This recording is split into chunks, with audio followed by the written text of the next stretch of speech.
I had a lot of things on my bingo card for 2026. What I didn't expect though was a new class in Diablo 2.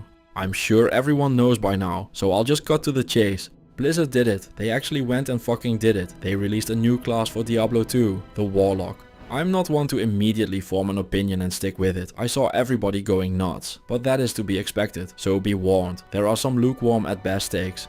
At this point I've played a couple Warlocks and tried almost all the skills, so I'm going to use this shorter run as a springboard to talk about some stuff and just give a showcase of stuff that normally doesn't make it into a full new video but just gets deleted after the recording stage.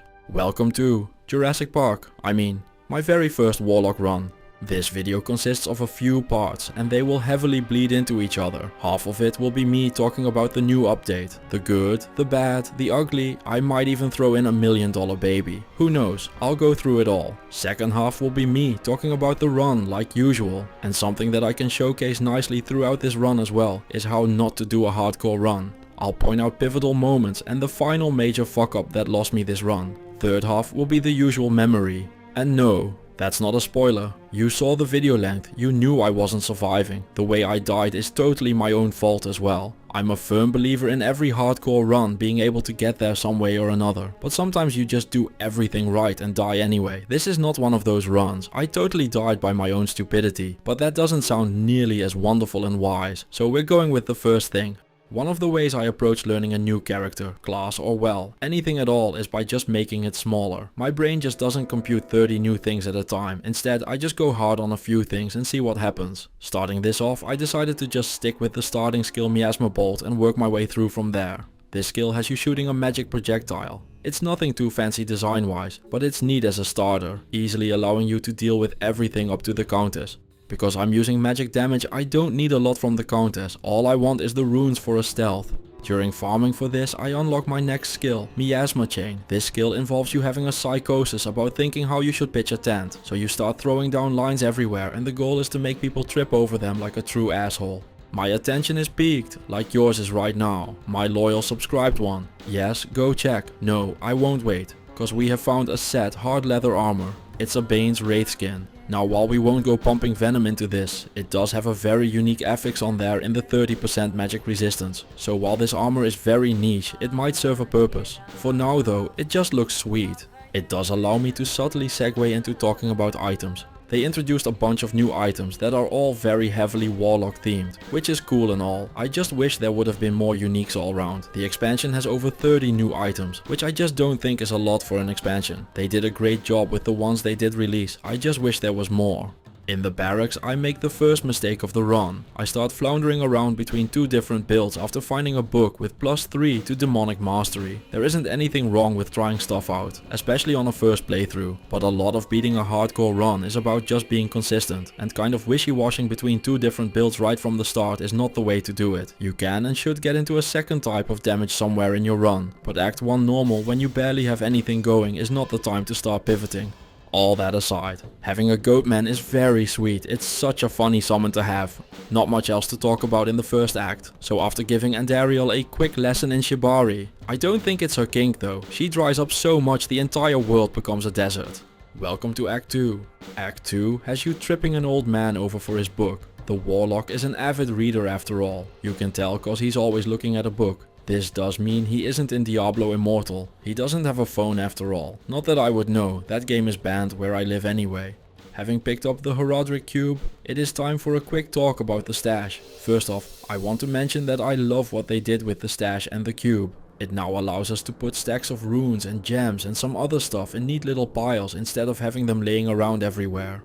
There are two tiny little tidbits I found with this. One is just when playing with a controller. I can't get the items to go from the inventory to the stash when I have the cube in my inventory. Everything will always go into the cube. It's not a big deal, but I don't think it's supposed to be that way. I know it says I can use Y to put them in directly. This does not work. Nothing happens when I use Y. I ended up solving this by just putting the cube in the stash. Normal moving around works perfectly when the cube isn't around.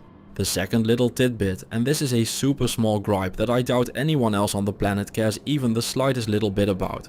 Gems are ordered as diamond, emerald, ruby, topaz, amethyst, sapphire, skull. I don't know why this order was chosen, but could we either get an option to change it to our personal preferences or get it changed to Topaz, Amethyst, Sapphire, Ruby, Emerald, Diamond? Now I hear the world's smallest violin going on in the distance as everyone asks me why. Well, the order I mentioned is the order you use for rune cubing. 3 tool with a chipped topaz make an M, 3M with a chipped amethyst make a sol, etc. Having them in this order would allow players to just count the number of runes in the rune tab and just know what gem they need for upgrading by counting to the same number in the gem tab.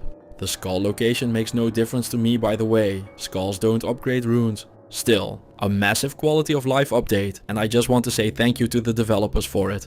Now for people actually watching the screen and not just leveling their own Warlock, did you see me show you any footage of going to the maggot lair? No? Well, that makes sense, cause I haven't been there yet.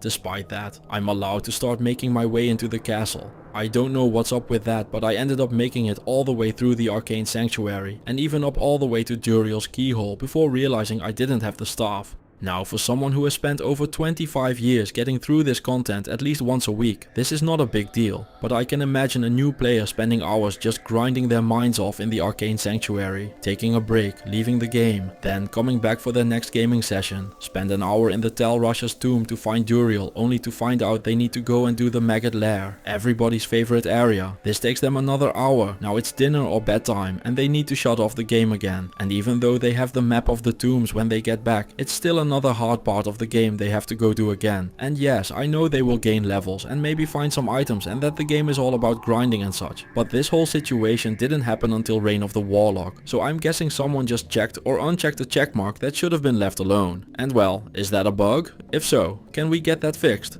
And as you can tell, I haven't been to the maggot lair at all. I don't even have the map yet. Like I said, it's not a big deal, but it is weird for sure. Anyway, one picking up of the staff later, we can head into the Duriel fight. Which went okay, I don't really have another way of describing it. We took a few hits, but the Warlock gets a massive 3 health per vitality, putting him 1 point of life away from the final piece of dignity the Barbarian has. Cause make no mistake about it, everything a Barbarian can do, a Warlock can do better. He has one mastery that works for all weapons and a throwing skill that actually kills things. It's wild. Next on the hop in front instead of on the train team is the Necromancer, cause the Warlock is a better summoner as well. I haven't tried it myself yet, but I'm pretty sure the goats can just solo the game. And just to shed the scene, in the distance we hear the Valkyrie shed a tear in fear of her job as tankiest summon in the game. And he gets teleport, so there goes the sorceress's will to live, I suppose. And we won't even talk about him having Nova with knockback as well. By the way, do you like fire druids? Or do you want to see them shove 9-inch nails through each one of their eyelids? Cause the Warlock is better at spamming ground based spells as well. Well, I wish all the challenge runners good luck coming up with challenges for this class, cause he's got it all. Now that is obviously intended as a bit of criticism, wrapped in a nice coat of subtlety. I do want to soften the blow a bit by saying that this class is amazing to play. The gameplay patterns are super fun, and while his damage and survivability are too much, they nailed it in the fun factor, and I just don't really care about the balance of the game as long as I can have fun with it. I had no accidental sequence breaking happen in Act 3 by the way, which is why I just ranted over the footage for a bit. Anyway, Mephisto's dead. Let's head into Act 4. During Act 4 I upgraded my helm to a better magic finding helm. If you squint hard enough you can see the glimpses of a Shaco in there somewhere. All of that brings me to another mistake I made. I had been hearing about just how ridiculously overpowered the Warlock is, so I gave no regards to my safety. I have a stealth on for some faster run walk, but the rest of it all is all just for the magic find. Gotta find that loot after all. Let it be a warning, when playing hardcore, play safer than me. I do this so you don't have to. In the River of Flame I got access to Enhanced Entropy, which is a passive that boosts all the other miasma skills. It's overpowered, just like the rest of this class. Who could have guessed? Now for a heads up, despite kind of breaking Act 2, they did fix some stuff. In the later difficulties you used to be able to just stand next to Diablo and dodge his lightning that way. This no longer works, you can't stand next to him anymore, you will have a bad time if you try it. At the end of the fight he dropped an armor for my mercenary and the perfect gloves for Mephisto farming, which I should have gone and done cause my gear is abysmal. Instead I went on to Act 5, where I defeated Shank and didn't use my reward just yet, and grinded some Eldritch for levels. After uninstalling the app and being done with Grinder, I went to the Den of Evil because I feel like I misbuilt my character, because well, I did. Don't worry though, things can always be worse. My goal was to wear an Insight Partisan as my weapon for the mana regeneration and magic find. I don't know why either. It's a dumb plan, but getting magic find built just kind of happens when you're friends with Zarvan. Partisans require a lot of stats, namely 113 strength and 67 dexterity. So let's give Gen Z a moment to recoup from that and look at what I did. I didn't even think twice about just slamming those stats right into my build, but it left me with a problem. I'm level 32, which means I just spent all my stat points and don't get to have a lot of vitality. On a blind first playthrough, you can see where this went wrong, right? Like I said in the intro, I did everything right and still lost. You can see the proof here. Build wise, I just put all my points into the miasma skills, like I should have done in the first place, to make matters better and worse at the same time. While on my way to my resistance scroll, a unique maul dropped, and there is one more thing I hadn't mentioned to make the barbarian just delete himself from the game. The unique maul is Bone Snap, a unique maul, and cause you are a caster, you obviously get to do what the barbarian isn't allowed to do and wear it with one hand, which is just as absolutely ridiculously overpowered as you would think it is. Bone Snap is fantastic as a two-handed weapon, let alone as a one-hander thanks to its massive pile of damage, crushing blow and resistances. I've cleared hell with this as a two-hander, it's that good.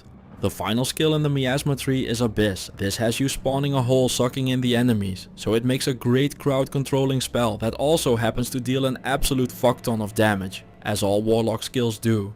The rest of the act has me casually obliterating everything. The ancients are no problem, nor are the Baal waves.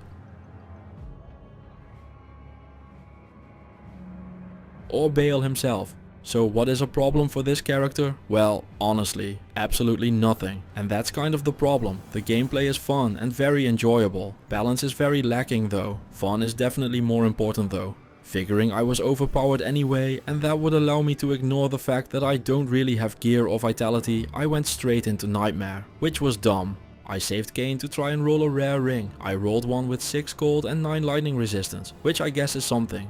Just like in normal, I went towards the countess. But that is where this story ends. I ended up getting killed when I went into the 5th level of the tower and a pack of champion archers was waiting for me. It took a few arrows and the blocking animation stopping me from running, but that was all she wrote. So there you have it, how not to play a new class. I hope people enjoyed this shorter style first impressions video. I didn't want to just stand around in town and talk for 10 minutes, but actually show some gameplay. But normally a run like this would just get deleted before I go next. I could start showing them though if people want to see the shorter runs where I screw up, which of course never happens. Oh, and don't worry, I already have a Guardian Warlock, but that run is a story for a later video. For now, I want to thank you all for listening to my rambling, and of course a special thanks to the YouTube members and patrons. If you enjoy the rambling, please consider joining, liking, commenting and subscribing. Don't worry about what to comment. It doesn't need to be fancy, just type reading is for nerds or something. And I will see you all in the next video.